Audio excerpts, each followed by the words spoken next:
یاد رکھیں کہ جادو کا علم جو ہے وہ تو ہے، برحق ہے، علوم شیطانی میں ہے، لیکن علم ہے،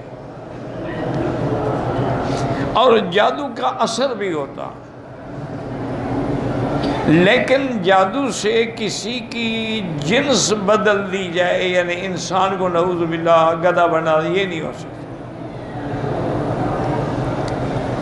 اور بعض لوگ کہتے ہیں کہ جادو کا ایک علم یہ بھی ہے کہ وہ آنکھوں کے اوپر ایک قسم کا اثر ڈالتے ہیں، ہپنوٹائز کر دیتے ہیں، جو دکھانا چاہتے ہیں دیکھنے والے کو وہی نظر آتا ہے۔ تو بہرحال اس میں تو کوئی شک نہیں کہ جادو ایک علم ہے، لیکن علوم شیطانیہ سے ہے۔ اس کا پڑھنا، پڑھانا، سیکھنا، سکھانا، کرنا سب حرام نہیں بلکہ کفر کے درجے پہ ہے۔ حضور پاک نے فرمایا من تسحر وقد کفر، جو آدمی کسی پہ جادو کرتا ہے گویا وہ کفر کرتا ہے۔ اور یہ بھی صحیح احادیث میں ثابت ہے۔ یہ بہت سارے لوگ انکار کر جی نبی پہ جادو نہیں ہوا، نہیں، یہ غلط باتیں ہیں۔ نبی بھی انسان ہوتے ہیں، وہ بھی انسان ہیں، ان کے بھی تقاضائے انسانیت ہیں، ان کے اندر بھی بشریت ہے۔ انبیاء علیہم السلام کھاتے ہیں، پیتے ہیں، شادی کرتے ہیں، ان کے بھی دکھ ہیں، سکھ ہیں، غم ہیں، غم ہیں، خوشی ہے۔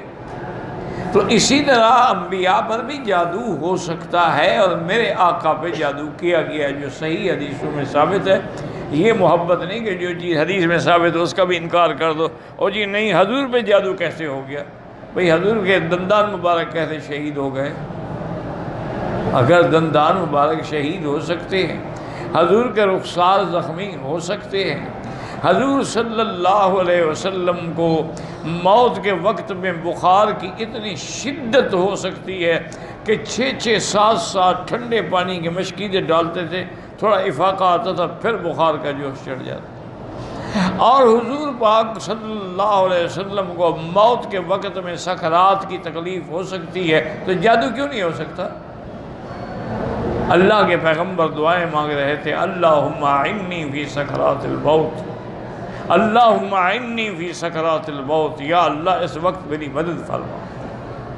اور اسی طرح پیغمبر پہ زہر کا بھی اثر ہوتا ہے کہ حضور پاک نے اس وقت فرمایا کہ عائشہ ھذا انقطاع اوان ابہری من سم الذی اکلت بخیبر، کہ خیبر میں جس عورت یہودیہ نے مجھے زہر دی تھی، تو یہ اس زہر کا اثر ہے جو آج ظاہر ہوا ہے، اور میری آنتیں مبارک کٹ رہی ہیں اس زہر کے اثر سے۔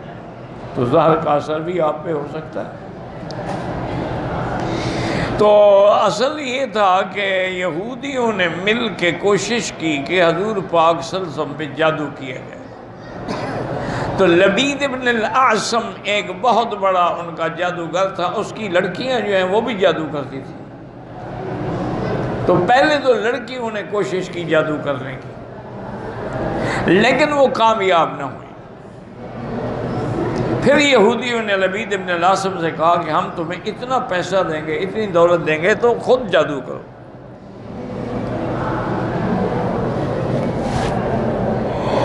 الحمدللہ یہدینا و یہدیکم۔ تو اس بدبخت نے پھر حضور پہ جادو کیا۔ اچھا، اب جادو کا اثر جو ہے وہ حضور کے دین کے معاملے میں بالکل نہیں تھا، یعنی حضور وضو فرما رہے ہیں، نماز پڑھ رہے ہیں، نمازیں پڑھا رہے ہیں، تلاوت فرما رہے ہیں، تبلیغ فرما رہے ہیں، اس میں کوئی فرق نہیں۔ جادو کا اثر جو ہے آپ کے دنیاوی معاملات پہ اثر انداز تھا، کہ آپ کو مثلاً بھوک نہیں لگتی تھی۔ بیویاں کہتی ہیں کہ اگر کبھی ہم نے کھانا سامنے رکھ دیا تو 2 نوالے لے لیے، ورنہ کبھی مانگا نہیں کہ مجھے کچھ دو۔ اور دوسرا اثر یہ ہوا کہ بیویوں کی خواہش نہ رہی۔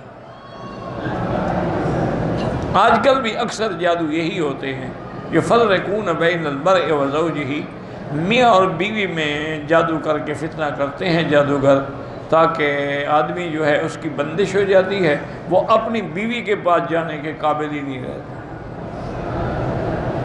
یا بیوی پہ بندش ہو جاتی ہے، اس کو اپنے خاوند کا ملنا پسند نہیں آتا، آہستہ آہستہ نفرتیں بڑھتی ہیں، انجام پھر علیحدگی ہوتا ہے۔ تو حضور پاک میں یہ اثر ہوا تھا کہ آپ کو اپنی خواہشات جو تھیں نا یہ ازواج مطہرات کی، وہ ختم ہو گئی۔ کافی عرصے تک جادو کا اثر رہا۔ ایک دن حضور پاک فرماتے ہیں کہ میں سو رہا تھا کہ جبریل اور میکائیل دونوں فرشتے آئے، ایک میرے سرانے کی طرف کھڑا ہو گیا، ایک میرے پاؤں کی طرف کھڑا ہو گیا، اور سرانے والے نے اس سے پوچھا، پاؤں والے نے اس سے پوچھا کہ ما بہذا الرجل، اس بندے کو کیا تکلیف ہے؟ تو اس نے کہا کہ مطبوب، یہ مشہور ہیں، ان پہ جادو کیا گیا ہے۔ انہوں نے کہا من طبہ، کس ظالم نے جادو کیا؟ اس نے کہا لبید ابن العاصم نے۔ انہوں نے کہا کس چیز میں جادو کیا گیا؟ انہوں نے کہا فی مشتن و مشاتت۔ انہوں نے کہا وہ کہاں ہے؟ انہوں نے کہا وہ فلاں جگہ پر ایک کنواں ہے کچا، اس کے نیچے جو کنویں کے نیچے جو لکڑی ہوتی ہے تحت رعوفۃ، اس کے نیچے وہ جادو والی چیزیں جو ہیں دفن ہیں۔ حضور فرماتے ہیں کہ ثم افقت، تو میری نیند کھل گئی۔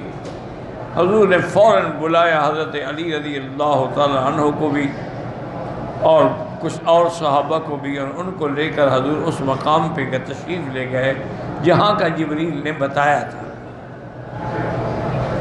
حضور نے بعد میں بتایا کہ وہ جگہ ایسی ویران تھی اور ایسی برباد تھی کہ وہاں کھجوریں تھیں لیکن تنے کھڑے ہوئے تھے، کأنہم رؤوس الشیاطین، گویا کہ شیطانوں کے سر ہیں، پھل ول کچھ نہیں۔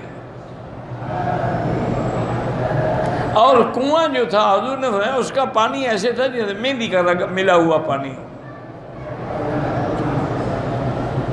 حضور پاک نے حکم دیا، حضرت علی رضی اللہ تعالی عنہ کنویں میں اتر گئے اور انہوں نے اس لکڑی کے نیچے ہاتھ پھیر کے ڈھونڈنے کی کوشش کی۔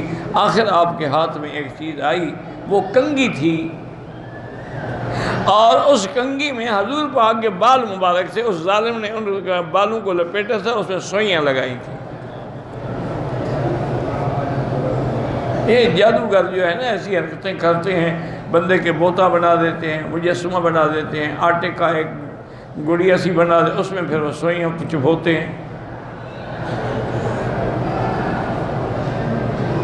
اب حضور صلی اللہ علیہ وسلم پر یہ معوذتین جو ہے نا یہ بھی اتر چکی تھی، قل اعوذ بالفلق اور قل اعوذ بالناس۔ تو حضور یہ پڑھتے جا رہے تھے، یہ 7 آیتیں ہیں، وہ 7 گریں تھیں، ہر گرہ کھلتے گئے۔ تو حضرت علی فرماتے ہیں جیسے جیسے حضور ایک گرہ کھولتے اور سوئی نکالتے، آپ کا چہرہ کھلتا جاتا، حتیٰ کہ وہ ساری سوئیاں نکل گئیں تو حضور کا چہرہ ایسے روشن ہو گیا جیسے 14ویں کا چاند ہو۔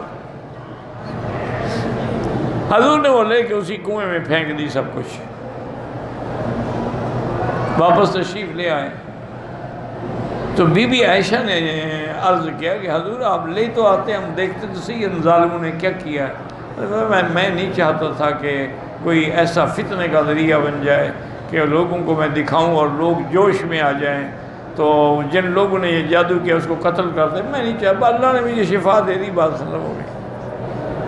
تو جادو ہو جاتا۔